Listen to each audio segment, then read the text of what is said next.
లేకపోతే బసవన్న అభిమానులకు నీ మాటల వల్ల ఏమైనా ఉపయోగం ఉందా రేవంత్ రెడ్డి? ఆ మీటింగ్ లో రవీంద్ర భారతి మీటింగ్ అనే official meeting of the government, ఆ ప్రభుత్వ మీటింగ్ లో నువ్వు మాట్లాడిన మాటల వల్ల ఆ సందర్భోచితమైందా ఒక్కసారి ఆత్మవిమర్శ చేసుకోవా? సమయం సందర్భం అని ఉంటది. నువ్వు మాట్లాడిన మాటల వల్ల 10th క్లాస్ విద్యార్థులు ఏమైనా ఇన్స్పైర్ అయిపోయి ఉపంగా మేము కూడా పెద్ద పెద్ద నాయకులుగా తీర్చిదిద్దబడాలా, లేకపోతే పెద్ద పెద్ద కెరియర్ బిల్డ్ చేసుకోవాలని చెప్పని ఏమైనా ఇన్స్పైర్ అయినారా? చెప్పండి రేవంత్ రెడ్డి, ఏం మాటలయ్యా ఇది?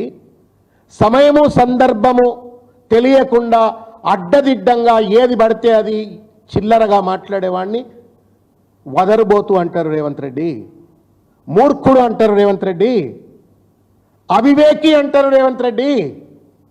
ఈ మాత్రం తెలియకుండా ముఖ్యమంత్రి కుర్చీలో కూర్చొని దర్జాగా కూర్చొని ప్రజలిస్తున్నటువంటి ఒక జీతాన్ని తీసుకొని ప్రజలు ఇస్తున్నటువంటి ఒక డాబును దర్పాన్ని ప్రదర్శిస్తూ ఇవాళ ఒక ప్రభుత్వ కార్యక్రమాన్ని పలుచన చేసేటువంటి ఒక నైతికత నీకెక్కడదయా Revanth Reddy? What kind of chief minister are you? నిన్ను చూసా 10th క్లాస్ పిల్లలు ఏం నేర్చుకోవాలి చెప్పు? బూతులు నేర్చుకోవాలనా?